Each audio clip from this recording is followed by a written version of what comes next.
Science is about crunching numbers and making hypotheses and seeing if the numbers that you crunch line up with the hypotheses that you make before continuing and doing more experiments. And today, that's exactly what we're doing.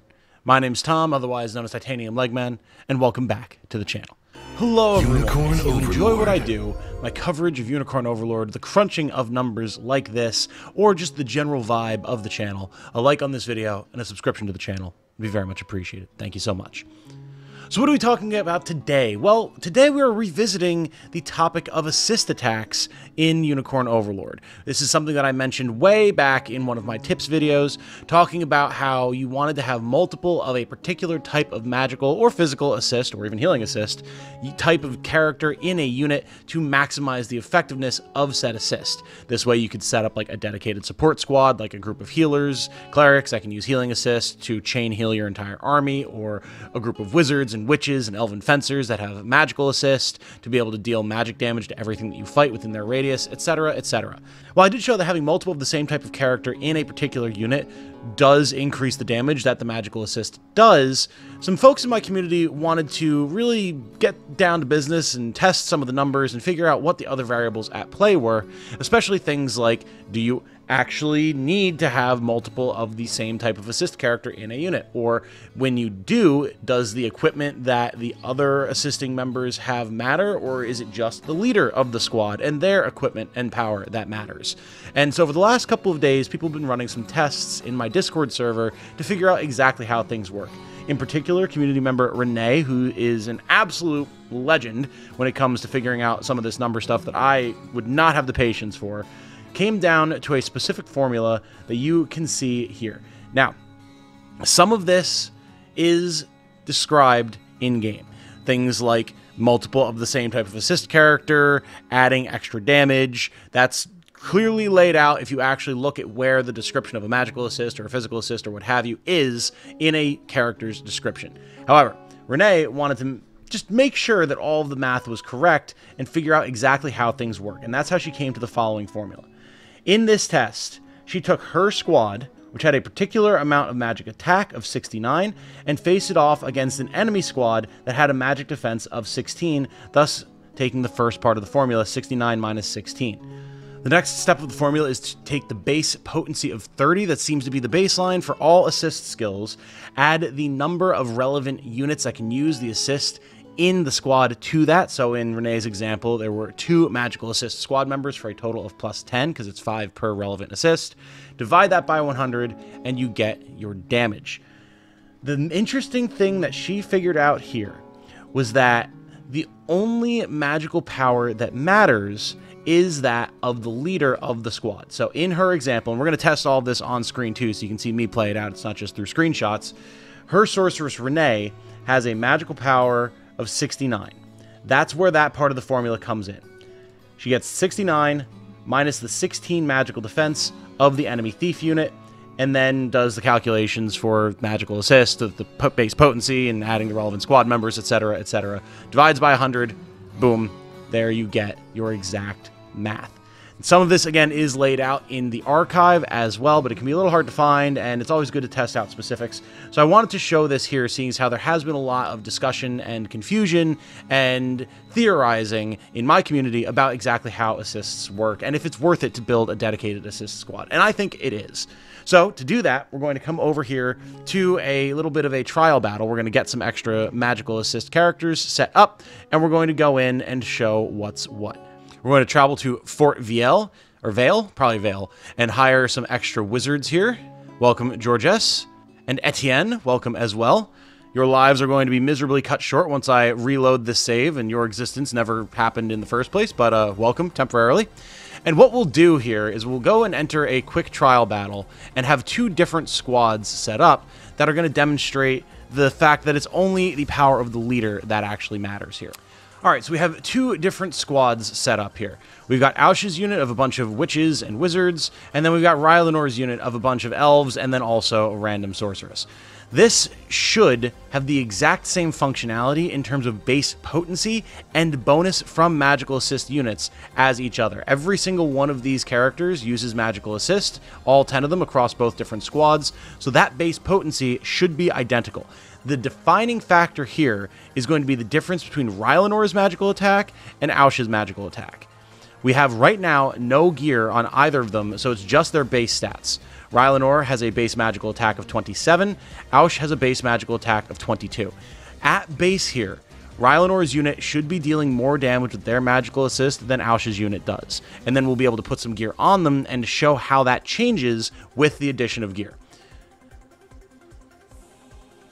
We'll bring in both units, as well as our attacking unit, who's never actually going to attack. We're just going to get them in range of something and then slap and see what happens. These guys are going to just move so that they're in range of the ballista with their magical assists. And just to make things a little bit faster, Octavia is going to zip over with a light feather here. Actually, now that I think about it, I'd rather get rid of the healing assist to make the numbers a little bit more manageable. Get rid of you. Get rid of you. And in fact, I guess the best way to do this will be to just go up and target a stationary enemy, huh? We'll give you some extra stamina with a delicious grilled steak. First time I've ever used one of these items in the game, actually, because I've been afraid to use them up until now. All right, get into position, you two. So now, let's save in a separate slot that's never going to get used again. And now we can reload from here so we can test the damage. Alright, we're now in range. So, attacking with Aush's unit. We'll see exactly how much damage they do here. Don't pay attention to the damage output on the actual bar here, because obviously that changes with RNG. What we're going to look at is how much damage the actual attack does once we get into the fight. So pay attention here. The magical assist comes in, deals 6 damage to our gladiator friend up front. Okay?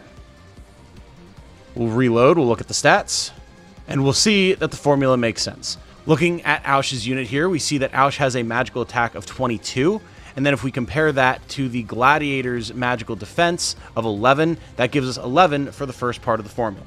Then, we need to consider the fact that there are 5 assisting units in Aush's squad, for a total of plus 55 for the potency, because it's a base of 30 plus 25, because there's 5 for each assisting member of the squad, for a total of 55, which we will multiply that 11 by, giving us a current total of 605. Then that gets divided by 100, giving us 6.05 for the 6 damage that we dealt to the Gladiator.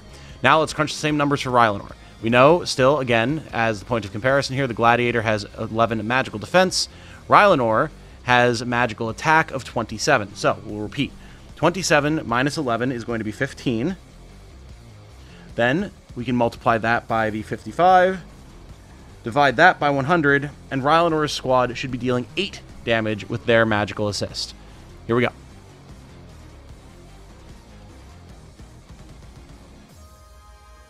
Turn on our magical assist here. Watch the Gladiator.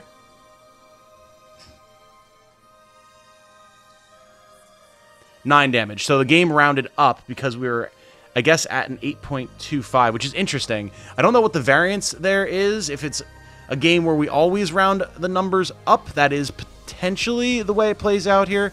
But, I mean, the math is still sound.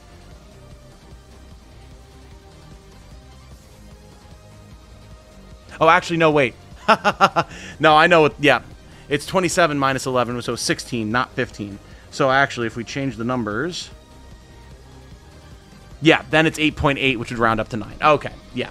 Don't mind my poor math there. Math has never been my strong suit, especially once the whole chemotherapy brain damage thing kicked in. But the formula is sound. The math is sound. What we'll do now is we'll look at adding equipment to these squads and how that changes the numbers, and how having extra magical attack on our other members of the units doesn't impact anything. So we'll reload once again. Once you know what you're looking for, these things are very easy to test. It's just you need to know what you're looking for first. So we'll take Aush's squad here, and we will add anything, really. Anything that's going to add magical attack to Aush. We'll throw this Iron Staff on, and then we have to consider we've got all of this gear on these other characters, but we didn't have to look at their stats once. It did not impact the damage in the slightest. Like, we could take this Iron Staff off and to take all of the gear off of these other characters, and it wouldn't impact the damage at all. The only thing that they are impacting is that modifier, the second number in the formula, that in this case is giving us that total of 55, because it is 5 magical assisting characters in the squad. However, by adding this Iron Staff to Ausch, we will see exactly how the numbers change. So, we see magical attack of 37. Once again, checking the Gladiator to confirm, yes, has magical defense of 11. Nothing has changed due to the reload. We'll move up with the squad. Now, let me crunch the numbers here again. If we have 37 minus 11, that's 26. Once again, times 55, and then divided by 100. So we should be looking at 14 damage on the Gladiator here with Ausch's squad.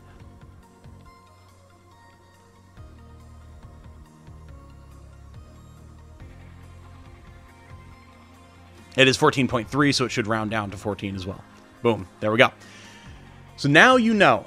It does not matter how much magical attack the rest of your squad has. It does not matter what level the other members of your assist squad are. The only thing that matters is how many of the same assisting type you have in a given squad and the magical or physical power of the leader of said squad.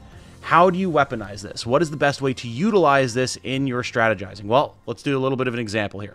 Ideally, you would want a setup kind of like what we have going on with Ausch here, except we would just want our Witch Valerie up front instead. So now you've got just a bunch of low-level dudes, people who are literally just magical assister and do nothing else. You'll see every single one of them here has magical assist, magical assist, magical assist.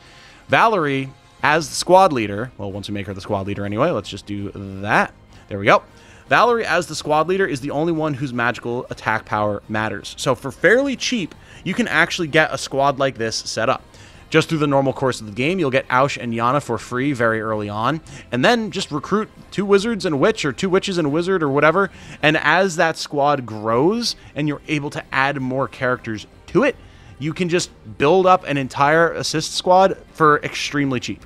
You don't need to worry about ever kitting out any of these characters. So long as you keep them defended, it doesn't matter what their tactics are, what their items are, none of it. They could all be level 1 or level 5 or level 4 or whatever, or level 14, who cares? So long as you keep the leader leveled up, and that'll be fairly easy to do.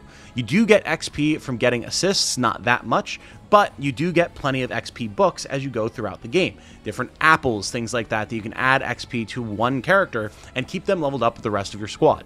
This way, you could keep, in this case Valerie, leveled up to the equivalent point of the rest of your team and just have her and her unit basically as mobile siege artillery that you just move around, akin to something like a catapult that you could just move on your own wherever you wanted it to go and add damage for free to your entire army. Throw in something like, say, mantlets that you toss down on the battlefield that you can then utilize as mobile towers that you can garrison. Something like, where is it? The mantlet kit here. Deploy a mantlet in the designated location. If you've seen my previous videos about this, you're able to use mantlets as a mobile garrison, put a character in it, and then that character, if they have some sort of assist skill, will not use the stamina that you would normally use with the assist skill to provide that assist skill. Now, you can take Valerie's unit and her little squad of toady wizards and witches that are just there to boost her own incredible magical power, plop them down into a mantlet, fight around them, and throw around free damage that you can calculate the damage of to the exact number by just looking at the stats at play anytime and anywhere that you want. You can do this with clerics for healing assist, and you can also do this with anything that has a ranged assist, something like a snow ranger or any sort of other archer, things like that, and get all of your different assist squads set up for cheap.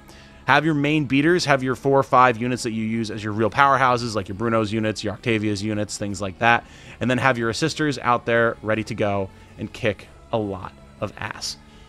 Hopefully, this puts to bed any further questions, any further pondering, any further indecision or uncertainty about how assists work in Unicorn Overlord. And I do think it's worth it, especially if you're on Truzanoiran, to get that free damage and free healing in there with a dedicated squad like this. Yes, you have to keep them safe, but that's any squad. And if you're using your battlefield assets well, it shouldn't be too hard to do, so I highly recommend trying this out. If you have any further questions, do please let me know. I'll have the exact formula used for this linked in the description if you would like to be able to keep track of it for yourself. I know not everyone's going to care about crunching the numbers all the time, but if you do want to have it on hand so you can do the math for yourself, test out some custom things, that will be down there. Thank you to everyone in my community the last few days who's been testing this stuff and discussing with me. Renee, in particular, for doing the legwork on this one. Huge shout out to her. I would not have done this video or even thought to do this video without her further crunching the numbers. And it's always good to know exactly how a system works in a tactical game like this. With that said, though, I'm going to wrap this one up here. My name has been Tom, otherwise known as Titanium Legman.